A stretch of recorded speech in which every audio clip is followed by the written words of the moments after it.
Shalom saudaraku, salam sejahtera. Kebenaran hari ini berjudul Kawasan Rohani.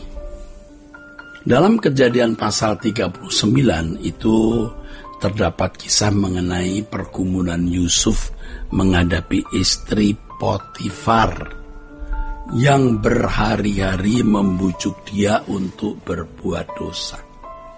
Wanita seperti ini kalau zaman sekarang atau beberapa tahun lampau disebut Tanggi, tante girang.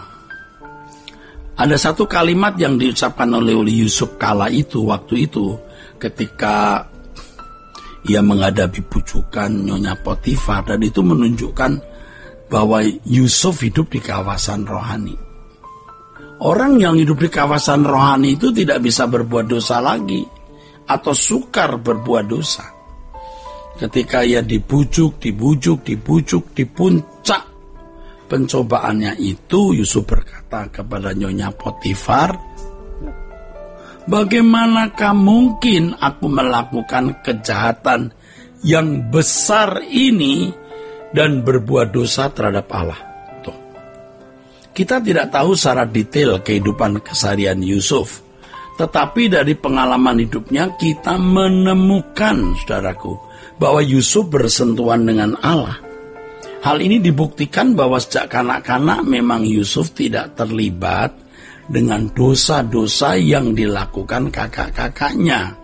Itulah sebabnya dalam Kejadian 37 ayat 2 ditulis bahwa Yusuf sering mengadukan kesalahan kakak-kakaknya kepada orang tuanya. Dan hal ini menunjukkan bahwa Yusuf memiliki integritas untuk hidup di dalam kebenaran. Dia tidak ikut terlibat dalam dosa kakak-kakaknya, saudaraku. Dalam pergaulan dengan Allah, ketika Yusuf di dalam penjara, ia bisa menafsirkan mimpi pejabat minuman dan pejabat makanan Firaun. Bahkan kemudian hari ia bisa menafsirkan mimpi Firaun. Semua ini menunjukkan bahwa Yusuf adalah seorang yang bergaul dengan Allah dan peka mendengar suaranya. Ia ada dalam kawasan rohani. Jadi Yusuf memang sejak muda tidak berbuat dosa, tidak ikut terlibat dalam dosa kejahatan kakak-kakaknya. Ia tidak terlibat. Ia bersih, maka tidak heran ketika dia dihampiri oleh tante Potifar itu, dia tetap berkata tidak, dan ia menarik Allah dalam isi pernyataannya. Bagaimana aku melakukan kesalahan dan dosa sebesar ini kepada Allahku. Yusuf menghayati keberadaan Allah atau menghayati realitas. Hal ini membuat ia memiliki kegentaran terhadap Allah yang membuat dirinya tidak berbuat dosa. Tentu saja ini berbeda dengan kegentaran roh-roh jahat. Roh-roh jahat gemetar juga di hadapan Allah karena tidak memiliki relasi yang baik dengan Allah. Dan roh jahat memang tidak memiliki kesempatan untuk memulihkan hubungannya dengan Allah. Saudara, orang yang benar-benar memiliki perjumpaan atau pertemuan dengan Allah sehingga dapat memiliki hubungan interaksi interpersonal dengan Allah adalah pasti memiliki kegentaran akan Allah dalam seluruh perilakunya. Ia memiliki penghayatan itu. Nah, hal tersebut pasti dapat dirasakan oleh orang di sekitarnya, yaitu setiap kata yang diucapkan, sikap dan perbuatannya, serta segala kelakuannya tidak melukai orang lain. Nah, orang yang berinteraksi dengan Allah ini, saudara, itu akan nampak kualitas hidupnya yang tidak menyakiti, melukai sesamanya.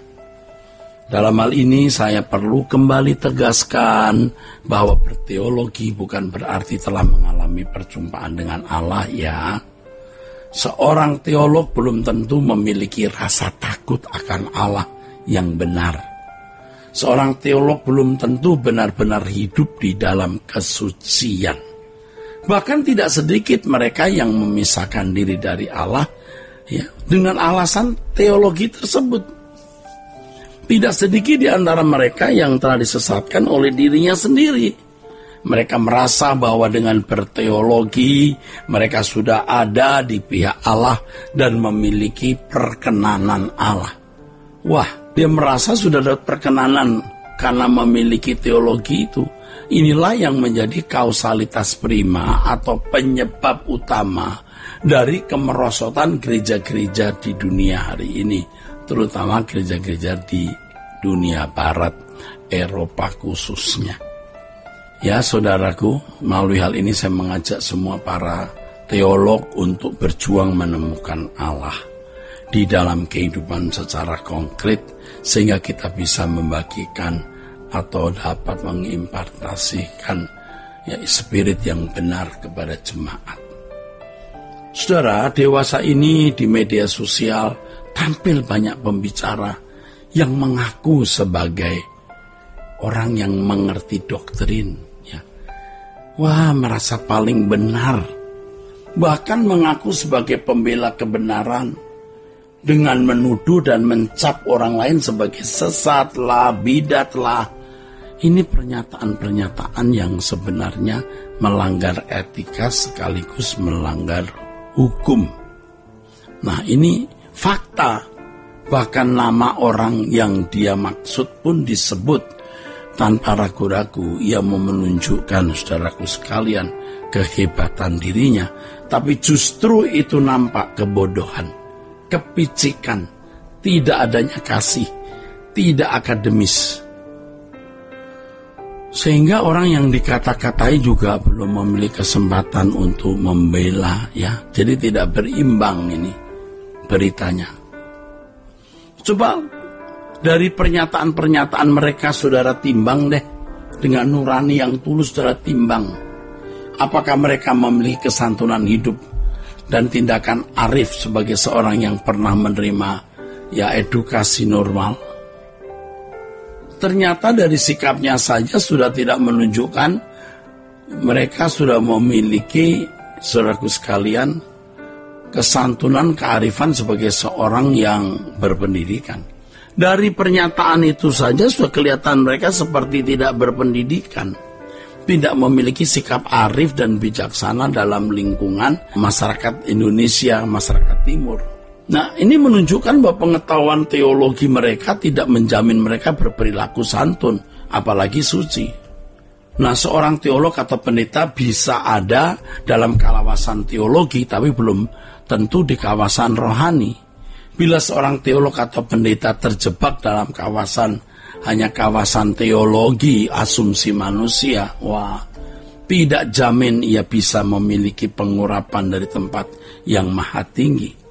Mereka dapat mengubah konsep berpikir orang lain sekitar doktrin, tapi mereka tidak bisa mengubah orang lain dalam perilakunya secara konkret. Saudaraku sekalian, perlu diingatkan bahwa tidak semua orang yang membawa Alkitab itu berarti memancarkan kebenaran Alkitab yang murni. Belum tentu. Tidak semua orang yang berjabatan rohaniwan, pendeta, penginjil, mengaku hamba Tuhan, benar-benar hamba Tuhan. Dunia sudah gelap sekali, saudara.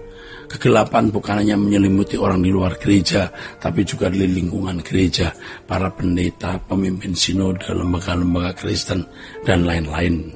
Ya, tentu kita tidak bermaksud menghakimi untuk menghukum mereka, tapi kita berdoa agar Tuhan menjaga dan memelihara mereka. Mereka tidak pernah, saudaraku, mengerti bagaimana menjadi utusan Kristus yang sejati. Kenapa? Karena mereka merasa bahwa mereka sudah jadi orang baik-baik.